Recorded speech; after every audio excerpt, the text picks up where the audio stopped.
और झारखंड की पूर्व राज्यपाल रह चुकी द्रौपदी मुर्मू की जीत पहले से ही तय मानी जा रही थी। इसलिए राष्ट्रपति चुनाव के नतीजों का ऐलान होने से पहले ही नई दिल्ली से लेकर उनके गृह राज्य ओडिशा तक द्रौपदी मुर्मू के महामहिम बनने का जश्न शुरू हो गया था।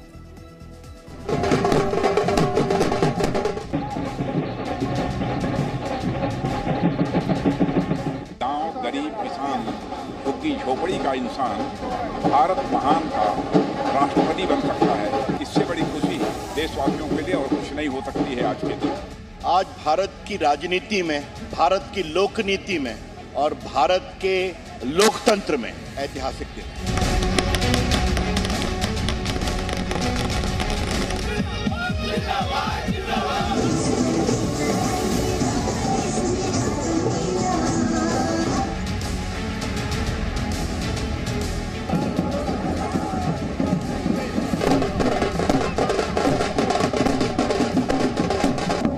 ये जश्न भारत के लोकतंत्र के सशक्तिकरण का है।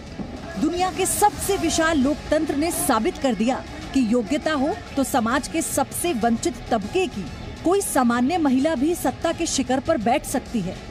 देश की नई राष्ट्रपति द्रौपदी मुर्मू इसी बात की मिसाल है।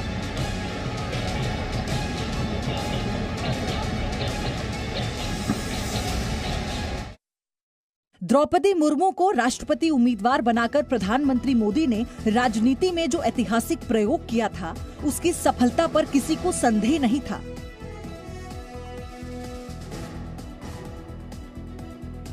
देश भर में समाज की वंचित वर्गों के मन में, आदिवासियों के मन में, महिलाओं के मन में और हमारे समूचा पूर्व भारत में और उड़ीसा जैसे प्रांत में अनेक खुशी है कि पहली बार प्रजातंत्र का सही मायना सामने आ रहा है। एक इस प्रकार की पृष्ठभूमि की जननेत्री, सामाजिक कार्यकर्ता आज देश की सर्वोच्च स्थान पे पहुंचेगी, यही हमारी देश की प्रजातंत्र की उपलब्धि है। ये भी तय था कि नवनिर्वाचित राष्ट्रपति से मिलने के लिए देश की बड़ी बड़ी हस्तियां भी आएंगी। इसीलिए राष्ट्रपति चुनाव के नतीजों का ऐलान होने से पहले ही दिल्ली में द्रौपदी मुर्मू के अस्थायी निवास पर तैयारियां शुरू हो चुकी हैं। दिल्ली में ओडिशा के परंपरागत लोक संगीत की धुन भी सुबह से गूंज रही है और ओडिशा का तो पूछना ही क्या। वहां मयूरभंज जिले के रायरंगपुर क्षेत्र में ही द्रौपदी मुर्मू का मायका और ससुराल दोनों हैं और दोनों ही गांव में सुबह से ही उत्सव जैसा माहौल है।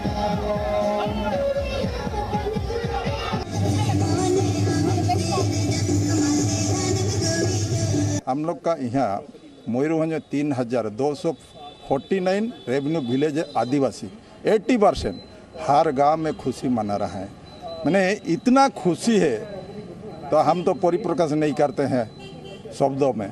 ये तो बहुत खुशी है। ये आदिवासी का माहौल में नहीं, ओडिया का, पूरा उड़ीसा का पूरा भुवनेश्वर में आज बहुत उत्सव जो सेलिब्रेशन होगा। मयूरभंज जिले के ऊपरबेड़ा गांव से द्रौपदी मुर्मू का जन्म का नाता है। यहाँ वो किसी की बुआ है तो किसी की दीदी। गांव के लोगों को उनके राष्ट्रपति चुने जाने पर रत्ती भर भी संदेह नहीं था। उनके छोटे भाई को तो 4 दिन पहले ही दिल्ली से बुलावा भी आ गया। हमने तो ये भी सुना है कि कई लोगों को बुलावा भी आया है दिल्ली जाने का। आपको बुलावा आया? हाँ, हमको भी कॉल आया था। मेरे वो जो पहले वो भी पिए था, वही गया हुआ है साथ में दिल्ली। बोलता है आप आ जाइए 24 तारीख को करके। तो मैं इंतज़ार कर रहा हूँ कि ये जो डिक्लेयर होने से मैं भी आऊँगा। द्रौपदी मुर्मू के राष्ट्रपति चुने जाने का औपचारिक ऐलान तो हो चुका है, लेकिन राष्ट्रपति भवन में उनके प्रवेश की औपचारिकता अभी बाकी है। 25 जुलाई को देश के मुख्य न्यायाधीश उन्हें राष्ट्रपति पद की शपथ दिलाएंगे। ब्यूरो रिपोर्ट, जी मीडिया।